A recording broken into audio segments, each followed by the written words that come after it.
खाना पकाया जा रहा है। उफ, कब टूट गया? अब तक तो चोर पकड़ा गया होगा, काम पूरा हो गया, कपड़े धुल रहे हैं। तो ये जितने भी सेंटेंसेस मैंने बोले, क्या आपको कुछ डिफरेंट लगा इनमें? जो हम नॉर्मल सेंटेंसेस बोलते हैं उनसे कुछ अलग लगे? यस, अलग है। वाई? बिकॉज जितने भी सेंटेंसेस मैंने अभी बोले सारे के सारे पैसिव सेंटेंसेस। अब आप कहोगे कि मैम पैसिव सेंटेंसेस क्या होते हैं? देखिए, पैसिव सेंटेंसेस जिनमें सब्जेक्ट नहीं होता। अभी मैंने बोला चोर पकड़ा गया होगा, चोर पकड़ा गया होगा, चोर पकड़ा गया होगा। तो यहाँ पे चोर ऑब्जेक्ट, किसने पकड़ा, ये यहाँ पे नहीं है। मैं अगर कहती कि पुलिस ने चोर को पकड़ लिया होगा, तो पुलिस ने, तो वहां पे काम करने वाला कौन है? पुलिस है। मैंने कहा कब टूट गया? अब कब टूट तो गया, अब इसमें किसने तोड़ा, ये नहीं है, क्योंकि काम को करने वाले को हम सब्जेक्ट कहते हैं। और जिन सेंटेंसेस में सब्जेक्ट होते हैं वो कहलाते हैं एक्टिव सेंटेंसेस। और जिन सेंटेंसेस में सब्जेक्ट नहीं होते लेकिन काम का होना दिखा दिया जाता है वो कहलाते हैं पैसिव सेंटेंसेस। कब टूट गया भाई? कब टूट गया, ठीक है। काम पूरा हो गया, अब काम पूरा हो गया है ना, काम तो पूरा हो गया, बट किया किसने, ये नहीं है। तो आज मैं आपको कराने वाली हूँ ऐसे ही सेंटेंसेस जो कि मोस्ट इंपॉर्टेंट है। हम अपनी कन्वर्सेशन में सुबह से लेकर शाम तक बहुत सारे पैसे सेंटेंसेस यूज करते हैं, लेकिन हमें पता ही नहीं होता कि हम उनको कैसे बनाए। या फिर अगर मैं स्टोरी राइटिंग की बात करती हूँ किसी भी क्लास में, एवरी क्लास में स्टोरी राइटिंग आती है, वहां पे पैसिव सेंटेंसेस दे दिए जाते, बच्चे घूम जाते कि करना क्या है। कुछ भी नहीं करना, बस इस वीडियो के लास्ट तक आपको बने रहना है और देख लेना। इतना इजी तरीके से मैं आपको ये कराने वाली हूँ कि आपके फ्यूचर में इस तरीके के सेंटेंसेस ना तो बोलने में दिक्कत आएगी और ना ही इनको लिखने में दिक्कत आएगी। Hello everyone, I am Aarti, welcome back my YouTube channel Aarti English classes. अगर आप चैनल पर नए हैं तो चैनल को सब्सक्राइब करना मत भूलिएगा। वीडियो पसंद आए तो लाइक जरूर कीजिएगा। तो चलिए स्टार्ट करते हैं आज की video, that is based on the translation of passive sentences. In sentences को हम कैसे बनाए। देखिए, ये तो आप अच्छे से जानते हो कि सेंटेंस को हिंदी से इंग्लिश में ट्रांसलेट करने के लिए ट्रांसलेशन का आना बहुत जरूरी है। यस, ऑफ कोर्स आना चाहिए। अगर आप एक अच्छे लर्नर हो इंग्लिश के तो आपको ट्रांसलेशन आना जरूरी है, आना भी चाहिए, राइट। बिकॉज इतने सारे टॉपिक्स होते हैं जो कि ट्रांसलेशन के ऊपर डिपेंड होते हैं। अगर आपको टेंसेज नहीं आते तो जो और सारे टॉपिक्स होते हैं वो इनकम्प्लीट रह जाते हैं या फिर आपको वो प्रॉपरली समझ में नहीं आते। तो ट्रांसलेशन आना जरूरी है। बट अगर आपको ट्रांसलेशन नहीं आता, ठीक है, तो आप ऐसे सेंटेंसेस की पैसिव कैसे बनाएंगे जबकि आपको तो ट्रांसलेशन नहीं आता। तो उसके लिए मेरे पास एक ट्रिक है, ये चार्ट आप नोट कर लीजिए और देख लीजिएगा कि आपके लिए बहुत इजी होने वाले हैं पैसिव सेंटेंसेस। तो पहले आप चार्ट को समझ लीजिए, अच्छे से नोट डाउन कर लीजिएगा। देखिए, जिन स्टूडेंट्स को सेंटेंसेस आते हैं वो इजीली समझ जाएंगे कि मैं क्या बात कर रही हूँ। लेकिन जिनको नहीं आते सेंटेंसेस बनाने, जिनको ट्रांसलेशन नहीं आता, तो उनको थोड़ा सा टाइम लगेगा इसको समझने में। बट ऐसी बात नहीं है कि नहीं समझेंगे, वो भी इसको समझ जाएंगे। बस वीडियो के लास्ट तक अटेंटिव रहिए कि कैसे आपको क्या करना है। लुक एट दिस, यहाँ पे मैंने लिखे हैं पार्ट, ठीक है। ये मैंने हिंदी में डिस्क्राइब किया है। आफ्टर दैट कौन सा टेंस है और कौन से टेंस में हमें क्या यूज करना है, ये सारे के सारे रूल लिखे हैं पैसिव सेंटेंसेस को ट्रांसलेट करने के इंग्लिश में। तो देखिए, अगर आपको किसी भी सेंटेंस में ऐसा सेंटेंस आप पेपर में आ जाए या फिर आपको ही बोलना हो जिसमें ताती थे, यहाँ देखिए ये प्रेजेंट टेंस है एंड ये है यहाँ पे पास्ट टेंस। पास्ट टेंस में हमें पता ही है कि सेंटेंसेस के लास्ट में थाती थे यूज होता है एंड प्रेजेंट टेंस में है हूं हो यूज होता है। इससे तो आप फेमिलियर हो ही। अब देखिए, अगर तातीते आ रहा है तो इंडेफिनिट है, चाहे अगर प्रेजेंट का है, अगर है आ रहा है तो भाई वो प्रेजेंट का इंडेफिनिट है, और अगर था आ रहा है तो वो पास्ट का इंडेफिनिट है। अगर रहा रही रहे आ रहा है तो कॉन्टिन्यूअस है। अगर चुका चुके चुके आ रहा है या फिर वर्ब में या ये आ रहा है तो वो हो जाएगा परफेक्ट का, ठीक है। अब देखिए सेंटेंस कैसे, मैंने कहा स्कूल में, इफ आई से, हिंदी में समझिए पहले। मैंने कहा कि स्कूल में किताब पढ़ाई जाती है। अब देखिए ती है तो इसका मतलब है कि प्रेजेंट इंडेफिनिट का है। तो जब ऐसे सेंटेंसेस आ जाए कि पढ़ाई जाती है, खाना खाया जाता है, पानी पिया जाता है, तो ता तीते है हूं आ रहे हैं, तो ऐसे सेंटेंसेस में जब आपको उनको ट्रांसलेट करना है इंग्लिश में तो उनके साथ में आपको इजारम यूज करना है, ठीक है। हेल्पिंग वर्ब यूज करना है, इजारम। और एक बात तो याद रखिएगा कि जितने भी पैसिव सेंटेंस हम बनाएंगे, ठीक है, सारे के सारे जितने भी पैसिव सेंटेंस बनाएंगे हम उनमें यूज करने वाले हैं वर्ब थर्ड। ये तो जब आपने एक्टिव पैसिव समझे होंगे, ठीक है, तो वहां पे भी आपने समझ ही लिया होगा कि जितने भी पैसिव सेंटेंसेस होते हैं सब में वर्ब थर्ड का यूज होता है। इसलिए मैं यहाँ पे वर्ब थर्ड को मेंशन नहीं करी, बस मैंने हेल्पिंग वर्ब मेंशन की है। तो बस ये याद रखिएगा वर्ब थर्ड आएगी सब में।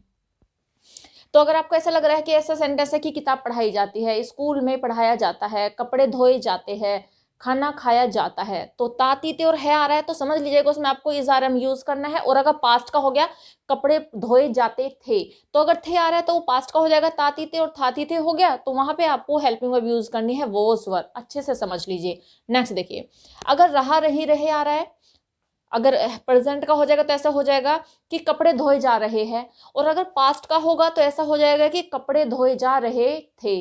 खाना बनाया जा रहा है तो प्रेजेंट का हो गया, खाना बनाया जा रहा था तो ये हो जाएगा पास्ट का। ठीक है, तो अगर प्रेजेंट का है जिसमें रहा रही रहे है, और अगर प्रेजेंट का है तो इजारम प्लस बीइंग का यूज करेंगे। देखिए दोनों में डिफरेंस देखिए, अगर तातीते है तो केवल इजारम यूज करेंगे, वहां पे बीइंग नहीं लगाएंगे। लेकिन अगर आपको लग रहा है कि कॉन्टिन्यूअस का सेंटेंस है, रहा रही रहे आ रहा है, तो प्रेजेंट में इजारम के साथ में बीइंग लगाएंगे, और वहीं साथ के साथ पास्ट का है अगर, तो पास्ट में वोज वर्ब के साथ में बीइंग लगाएंगे। ठीक है, नेक्स्ट देखिए, अगर चुका चुकी चुके हैं या फिर क्रिया में वर्ब में या ये लगा हुआ है, जैसे चोर पकड़ा जा चुका है।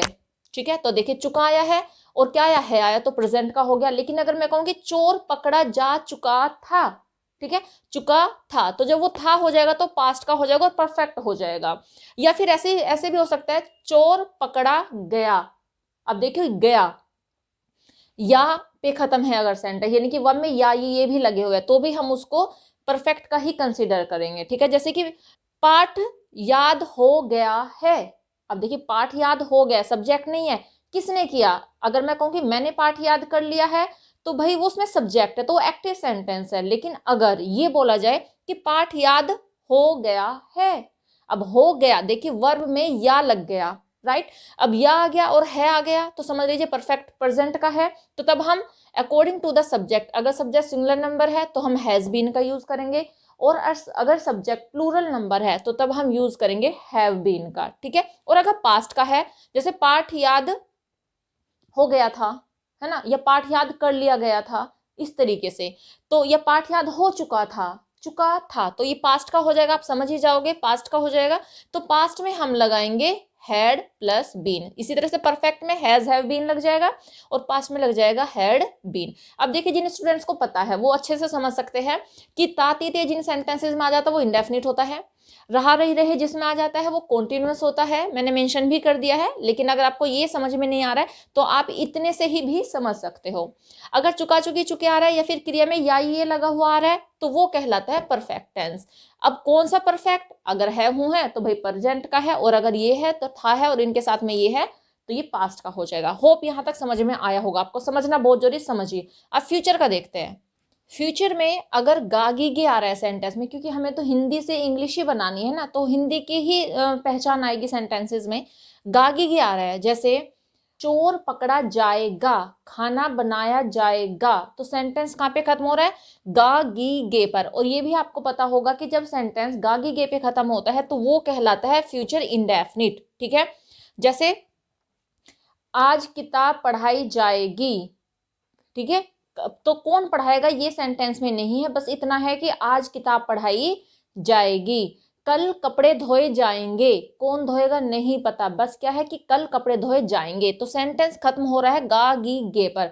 तो जब सेंटेंस गा गी गे पे खत्म होता है तो उस सेंटेंस में हम क्या यूज करेंगे, इंग्लिश में ट्रांसलेट करते वक्त हेल्पिंग वर्ब तो हम विल शैल का यूज करेंगे। भाई ये तो आपको पता ही होगा, बेसिक सा कॉन्सेप्ट है।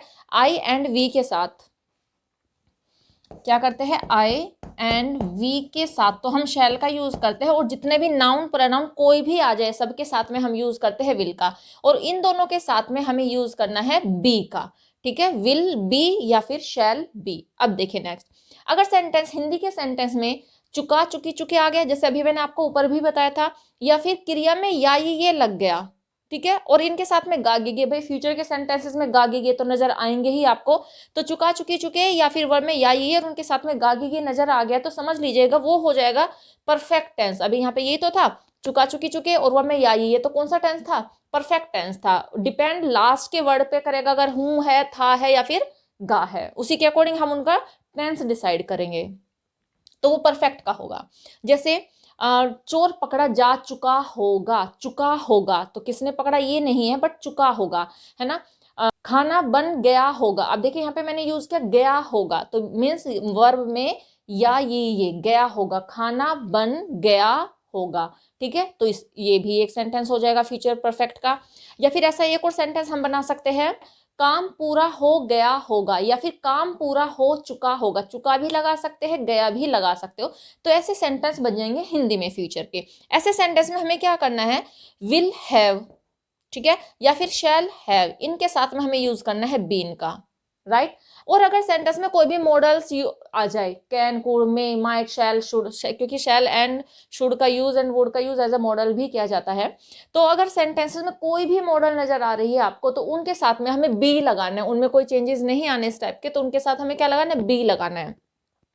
अब ये देखिए, यहाँ पे मैंने 4 टेंस लिखे हैं जिनकी पैसिव कभी भी नहीं बनती। तो प्रेजेंट परफेक्ट कॉन्टिन्यूअस की पैसिव नहीं बनती, पास्ट परफेक्ट कॉन्टिन्यूअस की पैसिव नहीं बनती, फ्यूचर कॉन्टिन्यूअस की पैसिव नहीं बनती, एंड फ्यूचर परफेक्ट कॉन्टिन्यूअस की पैसिव नहीं बनती। ये होप आपको पता होगा, नहीं पता तो आप देख लीजिए। और अगर आप इसका स्क्रीनशॉट लेना चाहते हो, स्क्रीनशॉट ले लीजिए। अब एक बात और आप ध्यान रखिए, होप ये सारा का सारा चार्ट आपको समझ में आ गया होगा। नहीं आया है तो आप अच्छे से इसको एक बार और रीड आउट कीजिएगा, सारा समझ में आ जाएगा, टेंशन लेने की कोई जरूरत नहीं है। अब देखो क्या करना है आपको, कॉमन सी चीज देखिए, प्रेजेंट इंडेफिनिट में आप इस तरह से याद कर सकते हो, प्रेजेंट इंडेफिनिट में यूज होना है is are am, and past indefinite में यूज होना है वॉज वर, वर्ब की थर्ड फॉर्म। प्रेजेंट कॉन्टिन्यूअस में यूज होना है इज आर एम, उसके साथ में बीइंग, पास्ट कॉन्टिन्यूअस में was were plus being, helping verb वही है, बस इनके साथ में बीइंग आ गया, मेन वर्ब की थर्ड फॉर्म। परफेक्ट की अगर बात करती हूँ तो प्रेजेंट परफेक्ट में यूज होना है has have plus been, and past perfect में यूज होना है हैड बीन और वर्ब की थर्ड फॉर्म। फ्यूचर इंडेफिनिट में विल शैल के साथ हमें बी का यूज करना है, और फ्यूचर परफेक्ट में हमें विल शैल हैव के साथ में यूज करना है बीन का। तो देखिए यहाँ पे भी हैज हैव था, यहाँ पे हैड था, और यहाँ पे भी हैव है, तो इनके साथ में तो बीन ही आना है। तो ये सिंपल सा रूल था, होप समझ में आ गया होगा आपको सारा। इस चार्ट को अच्छे से लर्न कर लीजिए। अभी मैं आपको सेंटेंसेस कराने वाली हूँ कि किस तरह से आप उनको पहचानोगे और कैसे आप उसको इंग्लिश में ट्रांसलेट करोगे, जो कि आपकी स्पीकिंग के लिए और आपकी राइटिंग स्किल के बहुत ही इंपॉर्टेंट है। वीडियो को स्किप मत कीजिएगा, नहीं तो आप प्रॉपरली इस पूरे के पूरे कॉन्सेप्ट को समझ नहीं पाओगे। तो चलिए करते हैं इसके सेंटेंसेस। सबसे पहले प्रेजेंट टेंस को देखते हैं, ठीक है, प्रेजेंट इंडेफिनिट को देख लेते हैं, प्रेजेंट कॉन्टिन्यूअस को देख लेते हैं। देखिए जैसे कि मैंने चार्ट तो आपको लिखवाई दिया है, उसको आप अच्छे से लर्न कर लीजिएगा। फिर भी मैंने रूल भी यहाँ पे मेंशन कर दिए, इनको ध्यान में रखिएगा। अभी देखिए जब मैंने आपको चार्ट बताया था, तो मैंने आपको बताया था कि अगर तातीते सेंटेंसेज में आ जाते हैं, मीन्स प्रेजेंट इंडेफिनिट का सेंटेंस होता है, तो हम उसमें इज आर एम का यूज करते हैं। तो देखिए सब्जेक्ट तो इनमें होता नहीं है, जैसे मैंने आपको बताया कि पैसिव सेंटेंस में सब्जेक्ट नहीं होता। तो पॉजिटिव सेंटेंस का रूल हो जाता है ऑब्जेक्ट, बिकॉज सब्जेक्ट नहीं है तो ऑब्जेक्ट स्टार्टिंग में आता है। Object, is are am, verb third हम सारे पैसिव सेंटेंसेस में यूज करेंगे, एंड अदर वर्ड्स जो भी पार्ट ऑफ स्पीच वहां पे बचा। सेंटेंस है स्कूल में किताब पढ़ाई जाती है, तो देखिए सब्जेक्ट नहीं, कौन पढ़ाता है ये नहीं है यहाँ पर, तो ऑब्जेक्ट क्या है इसमें, किताब। अब देखिए किताब नहीं पता कि कितनी किताब की बात हो रही है, एक की हो रही है, दो की हो रही है, तो हम यहाँ पे इसको प्लूरल ले लेते हैं, ये सेंटेंस बन जाएगा। अब आप देखिए क्या है ऑब्जेक्ट इसमें, बुक्स, राइट। अब बुक्स के अकॉर्डिंग हमें क्या यूज करना है, अगर ऑब्जेक्ट सिंगुलर होगा तो इज यूज करेंगे, प्लूरल होगा तो आर यूज करेंगे, अगर मैं हो जाता तो फिर क्या यूज करते, एम यूज करते। तो बुक्स आर, वर्ब क्या है, पढ़ाना, पढ़ाने को क्या कहते हैं, टीच, टीच की थर्ड फॉर्म क्या हो जाएगी, टोट। बुक्स आर टोट कहाँ पे पढ़ा जाते हैं, in the school, books are taught in the school. तो होप ये समझ में आया होगा आपको, बहुत ही सिंपल सा सेंटेंस है। अब देखिए नेगेटिव, नेगेटिव का मैंने रूल नहीं लिखा, इधर कॉन्टिन्यूस में मैंने सारे रूल एक्सप्लेन किया, बट चूंकि इंडेफिनिट में बहुत सिंपल से रूल चलते हैं, तो नेगेटिव में आपको पता ही है कि नेगेटिव में नोट यूज होता है, और नोट हम कहाँ पे यूज करते हैं, हेल्पिंग वर्ब के बाद यूज करते हैं। हेल्पिंग वर्ब क्या है, इज आर एम, तो यहाँ पे नोट आ जाएगा। सेम सेंटेंस को ले लीजिए, बहुत सारे सेंटेंस आप फॉर्म कर सकते हैं अपना, आप देख लीजिएगा। यहाँ पे मैं एक एग्जांपल आपको बता रही हूँ, तो ये हो जाएगा नेगेटिव में, books are not taught, right. तो सेंटेंस क्या हो गया, books are not taught in the school, क्योंकि आप सबको पता है कि हेल्पिंग वर्ब के बाद नोट यूज होता है। अब इंटरोगेटिव फर्स्ट, अब देखिए जिनको ट्रांसलेशन आता है वो इजीली समझ जाएंगे कि इंटरोगेटिव फर्स्ट क्या होता है और इंटरोगेटिव सेकंड क्या होता है, फिर भी मैं बता देती हूँ। देखिए इंटरोगेटिव फर्स्ट वे सेंटेंसेस होते हैं जो हिंदी में क्या से स्टार्ट होते हैं। अगर मैं इसी सेंटेंस का इंटरोगेटिव फर्स्ट बनाती हूँ तो ये हो जाएगा, क्या स्कूल में किताब पढ़ाई जाती है। और अगर मैं सेकंड टाइप का इंटरोगेटिव बनाती हूँ तो सेकंड टाइप में जो भी क्वेश्चन वर्ड्स होते हैं हिंदी में वो सेंटेंस के बीच में आते हैं। स्कूल में किताब कब पढ़ाई जाती है, स्कूल में किताब क्यों पढ़ाई जाती है, राइट। तो ये इस तरह से सेंटेंस बन जाएगा। तो इंटरोगेटिव फर्स्ट में जिनको ट्रांसलेशन आता है उनको पता ही होगा क्या से स्टार्ट होगा सेंटेंस, क्या स्कूल में किताब पढ़ाई जाती है, लेकिन क्या के लिए हम वोट यूज नहीं करेंगे, इसे अच्छे से समझ लीजिए। अगर क्या स्टार्टिंग में है तो उस टेंस की हेल्पिंग वर्ब को स्टार्टिंग में लगा देते हैं। तो हेल्पिंग वर्ब क्या है, इज आर एम, तो इज आर एम को हम स्टार्टिंग में लगाएंगे according to the object. Object क्या है हमारा, बुक्स है, तो बुक्स के अकॉर्डिंग हम आर स्टार्टिंग में लगाएंगे। देखिए सेंटेंस देखिए, जैसे मैंने आपको बताया दिया कि हेल्पिंग वर्ब को स्टार्टिंग में रखेंगे तो ये हो जाएगा हेल्पिंग वर्ब आ जाएगी बुक्स, क्योंकि प्लूरल है। Are books taught in the school, क्या स्कूल में किताब पढ़ाई जाती है, क्वेश्चन मार्क। अब अगर मैं सेकंड टाइप का लिखूं, स्कूल में किताब क्यों पढ़ाई जाती है, तो क्यों आएगा तो स्टार्टिंग में हम क्यों को ही लिखेंगे। तो कैसे बन जाएगा सेंटेंस, वाई। तो देखिए मैंने सेंटेंस बनाया ये क्यों वाला, स्कूल में किताब क्यों पढ़ाई जाती है। तो जब क्यों स्टार्टिंग में आया तो आपको पता ही होगा कि क्वेश्चन वर्ड्स को हम स्टार्टिंग में लिखते हैं and after that helping verb आती है उस टेंस की, और आगे जो भी फॉर्मेट होता है। तो यहाँ पे वाई स्टार्टिंग में आया, फिर आफ्टर दैट हेल्पिंग वर्ब आ गई, ऑब्जेक्ट आ गया, वर्ब की थर्ड फॉर्म सब में यूज करनी है, ये हो जाएगा इन द स्कूल, जो कि हमारा प्रपोजिशन है और ये प्रपोजिशन का ऑब्जेक्ट है, राइट। तो होप ये प्रेजेंट इंडेफिनिट समझ में आ गया। तो इस तरह से बहुत सारे सेंटेंसेस आप बना सकते हो, जैसे कि पानी पिया जाता है तो क्या हो जाएगा, वाटर इज ड्रंक, पानी नहीं पिया जाता है, वाटर इज नॉट ड्रंक। क्या पानी पिया जाता है, इज वाटर ड्रंक।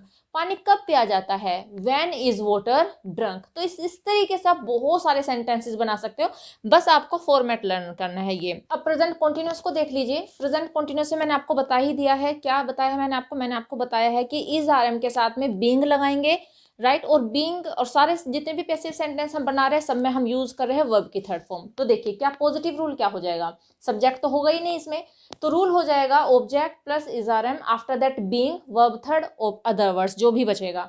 तो सेंटेंस देखिए, कपड़े धोए जा रहे हैं। अब देखिए मैंने आपको पहचान स्टार्टिंग में बता दी थी कि रहे आ रहा है, ठीक है, कॉन्टिन्यूअस है और है तो प्रेजेंट है। तो कपड़े धोए जा, ऑब्जेक्ट क्या है, बनाइए इसको, ऑब्जेक्ट है क्लोथ्स। तो देखिए ये सेंटेंस बन गया। सबसे पहले हमने क्या लिया, ऑब्जेक्ट को ले लिया, ऑब्जेक्ट क्या है, कपड़े, तो क्लोथ्स।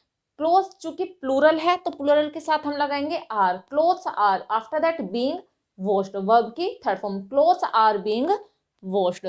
नेगेटिव देखिए नेगेटिव रूल लिखने का यहाँ पे मेरा मोटिव ये है कि बहुत सारे स्टूडेंट्स कंफ्यूज रहते हैं, क्योंकि हमें बीइंग यूज करना है तो वो उनको नहीं पता चल पाता कि हमें नोट को इजारम के बाद यूज करना है या फिर बीइंग के बाद यूज करना है। और बहुत सारे स्टूडेंट्स ये मिस्टेक कर देते हैं कि वो नोट को बीइंग के बाद यूज कर देते हैं।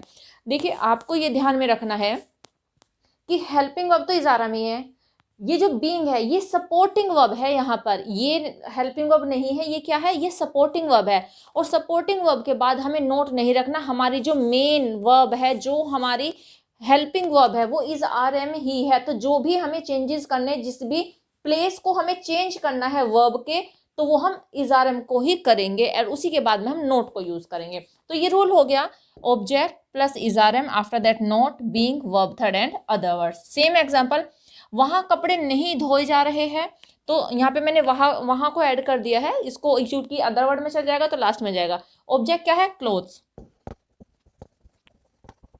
तो देखिए ये सेंटेंस हो गया, क्लोथ्स ऑब्जेक्ट हो गया, after that according to the object हमने हेल्पिंग वर्ब को यूज किया, not being washed there, clothes are not being washed there. Hope समझ में आया होगा। अब इंटरोगेटिव देखिए फर्स्ट, अभी इधर जब मैंने आपको प्रेजेंट इंडेफिनिट का रूल एक्सप्लेन किया था तो मैंने आपको बताया था कि हेल्पिंग वर्ब को स्टार्टिंग में रखेंगे।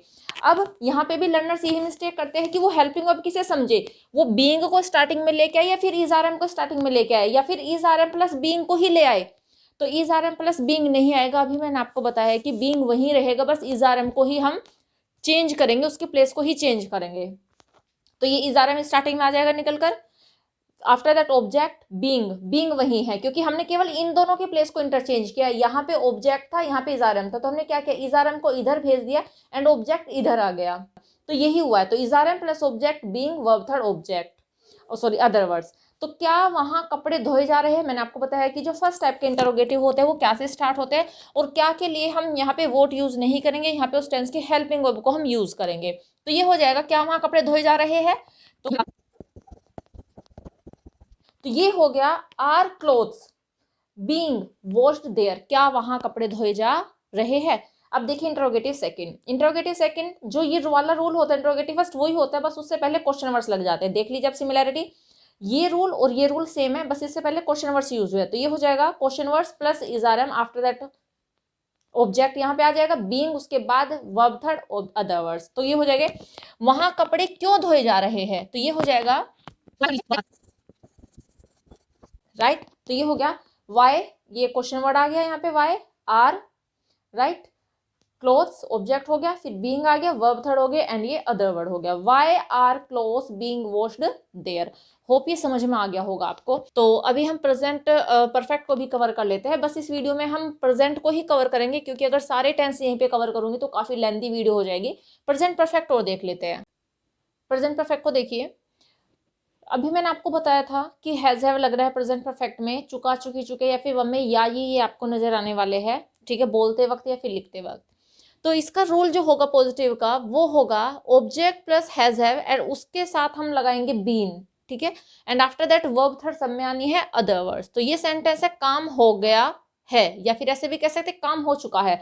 दोनों तरीके से आप सेंटेंस को बोल सकते हो, काम हो गया है या फिर काम हो चुका है। तो ये हो जाएगा ऑब्जेक्ट क्या है इसमें, द वर्क।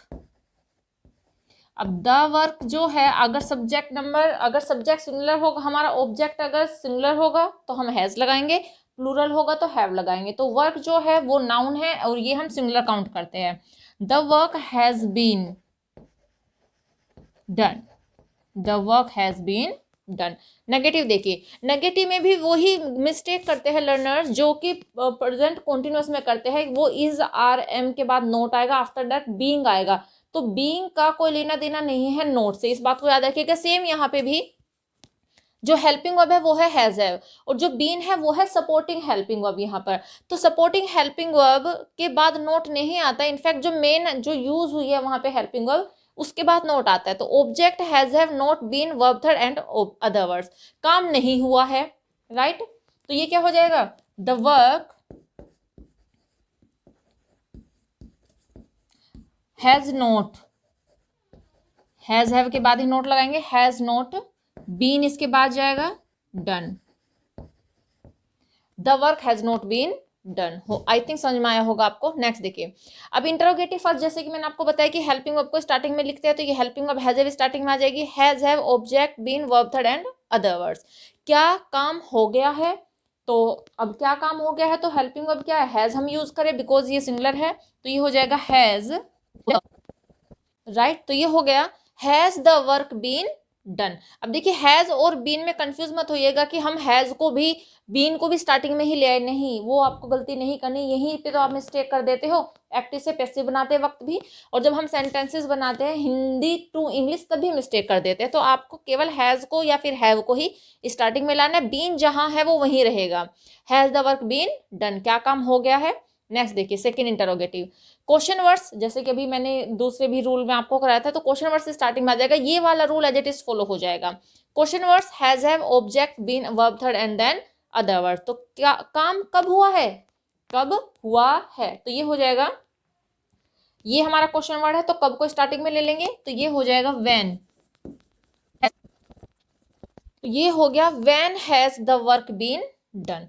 तो ये प्रेजेंट परफेक्ट हो गया है ना, बहुत इजी। इजी तो देखिए, इजी सब कुछ होता है, डिपेंड करता है आपकी अंडरस्टैंडिंग के ऊपर, आपकी डेडिकेशन के ऊपर, कि आप कोई भी टॉपिक कैसे पढ़ रहे हो। और मैं हमेशा आपको यही एडवाइस देती हूँ कि कभी भी कोई भी टॉपिक अगर आप पढ़ते हो ना, उसको आप थ्रूली पढ़िए। केवल एक सुपरफिशियल नॉलेज कभी भी काम नहीं आती, आपकी डीप नॉलेज काम आती है।